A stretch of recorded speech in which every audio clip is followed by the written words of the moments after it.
talk a little bit about some of the stuff that you guys ask a number of questions to Charlene about, which is about actually doing this kind of work. And what are the methodological challenges? What are the kinds of things we need to be thinking about?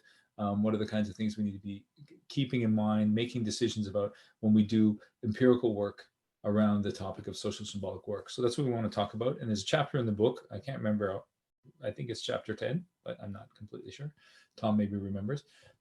I should remember, we wrote it, I think. Anyway, no, we wrote it. And there's a couple things we touch on in there. And one of the things is something we've talked about a little bit already, but I think it is worth just touching on again. And that's the whole question of developing a good research question to motivate your study.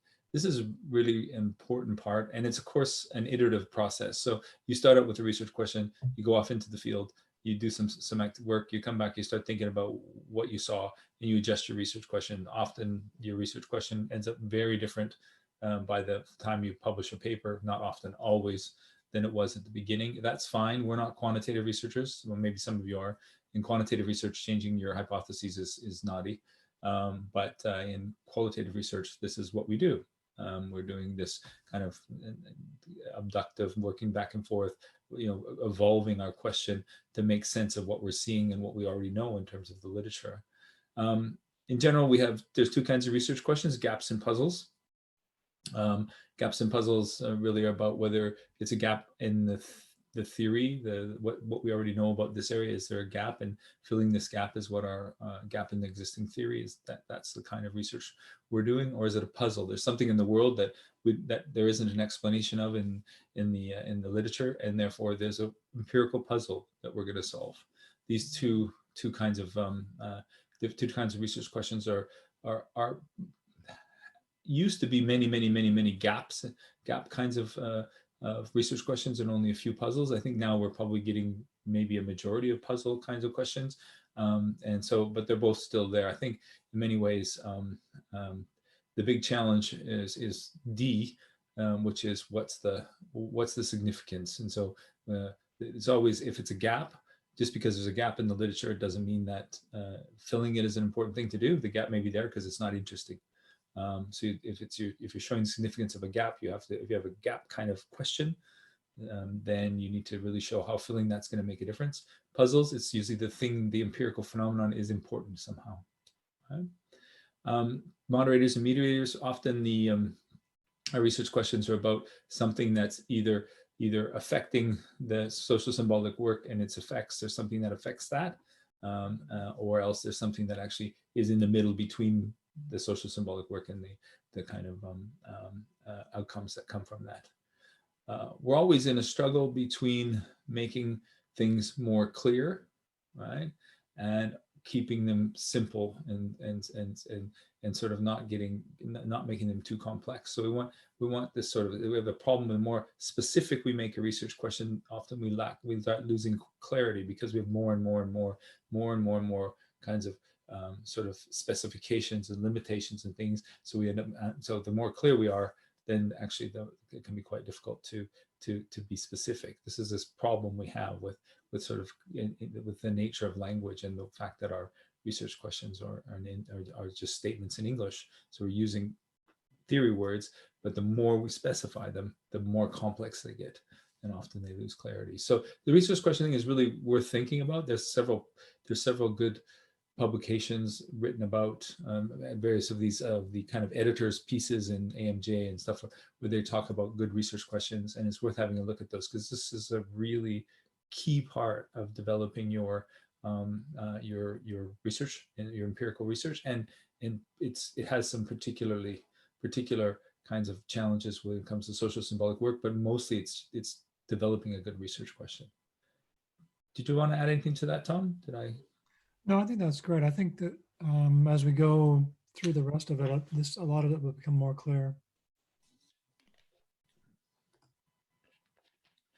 When it comes to doing this kind of research, all qualitative research, a challenge is always to find the context that works. In social symbolic work, it's a specific set of issues. You got to find a context where social symbolic work is occurring. So first of all, you need to say, okay, in this context, it's interesting from a social symbolic work perspective because there's somebody doing this. It's just some activity that fits our definition of social symbolic work. So there's an effortful activity that's purposeful and is trying to change some social symbolic object. Second thing, so it's not only enough to just say, okay, in this context, there's lots of social symbolic work. Is it happening in a way that's visible? So you saw in Charlene's context, the Facebook pages were great because it's all visible, right? All the kind of the discursive aspect of the social symbolic work was there to be seen. That's really great. Sometimes there's lots of symbolic work going on, but you can't get to it. You can't see it. It's not available to be studied. Or even if that may be true, even if you're given access to the research context, you still might have trouble actually pinning down and seeing the work because where it happens, how it happens, it's not very available. Um, is it a researchable site, right? So can you get access? So this is always a huge problem. A lot of the times we do research as qualitative researchers and as social symbolic work researchers. We do research in places where we have fortuitous access to. So often we have access to a site, and that gives us a chance. We start with that. The first thing we have is access. Then we start thinking about what kinds of work can we see. Then we start thinking about what's a research question that makes sense, right? And this you see a lot, and you look at a lot of the studies that look at work, and there's people who have access for some other reason and can use that to do this. Paul and the stuff at Keystone, he had a connection there, which led him to be able to propose, can I come and work with you guys for a while? And while I'm here, can I study you? And so he had this sort of access that he could leverage into a study. So this is really key, and a lot of PhD students show up with kind of an interest, but it's be very hard to find a place to actually study that. And really good research sites, as we saw with Charlene, they have there's lots of different kinds of data. We can do the triangulation thing that Thomas was talking about because they have there's all kinds of different data. There's Facebook, we can do some interviews, but there's lots of archival stuff. Research sites where there's some sort of reporting or can be often helpful if you can get newspaper articles and things. Lots of the studies I've done have had that. Tom and I, we did studies of contexts where it was very important. There was public documents available that helped to back up what we were hearing in the interviews. So stuff in HIV/AIDS in Canada, the stuff we did with on the emergence of new industry in Victoria. There was some public documents that we could get a hold of that gave us a kind of objective viewpoint that we could put in the papers that really helped us. And the last one is, and I think this we talked a little bit about this with Charlene, and it also is true with the paper with Paul. If you have data that is intrinsically interesting, and look at the part of whatever situation you're studying, what's the thing that your reviewers and editors are just people.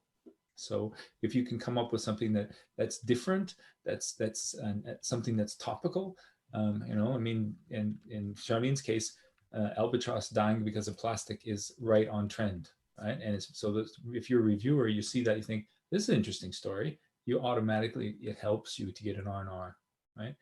Cynthia Hardy and I did a study of mother and child nutrition charity working in West Bank and Gaza. As soon as we sent that to AMJ, we got our R&R because I don't think because the paper was that particularly good at the beginning, but because they said, oh, wow, we've never had a study like this. We've never had someone who ever visited the West Bank and Gaza and collected data. That's really interesting. Now we'll see if we can help you make something sensible out of that, right?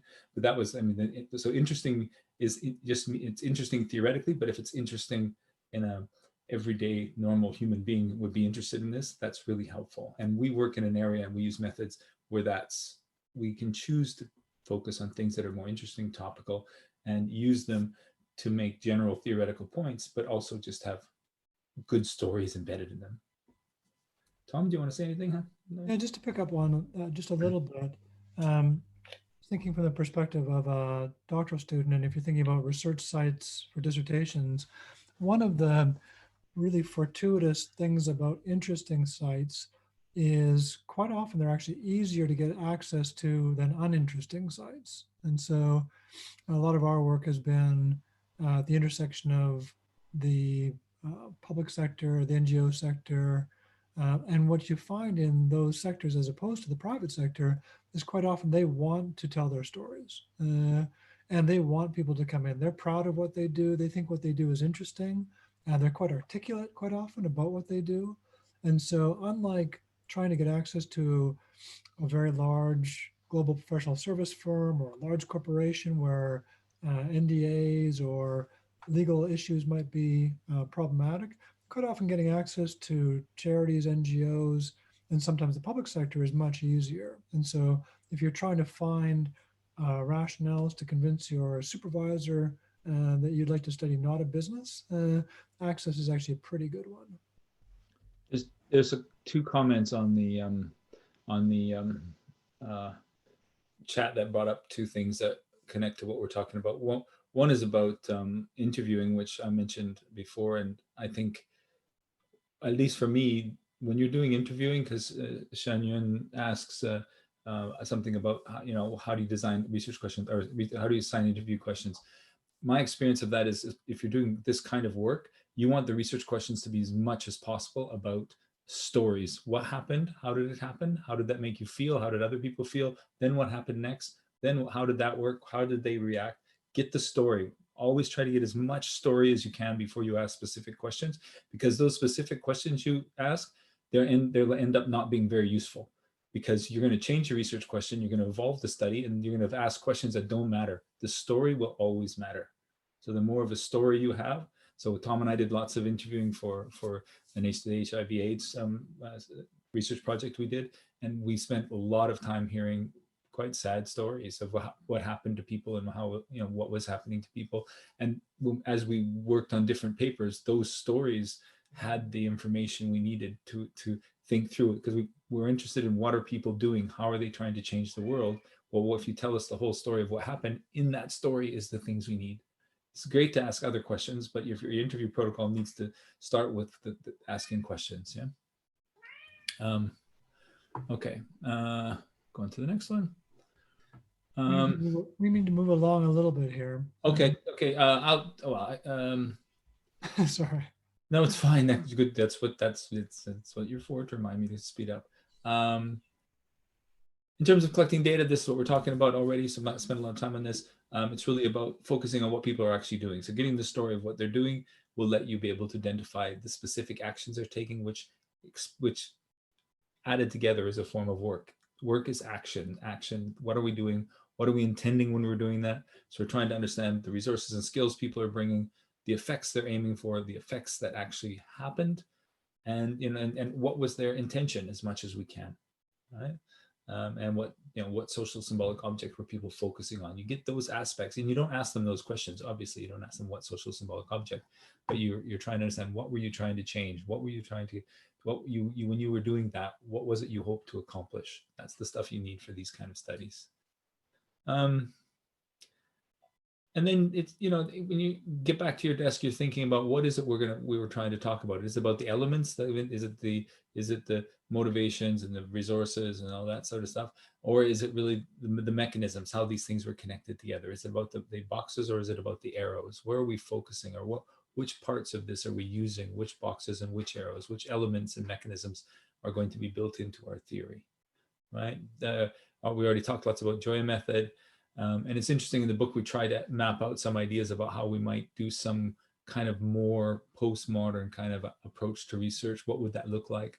I think ideas of localized truth, we talk a little bit about in aesthetics. There's lots of other stuff here, but it's really just having to think through, what is our epistemology? What are we trying to do? And what methods are we using to get there?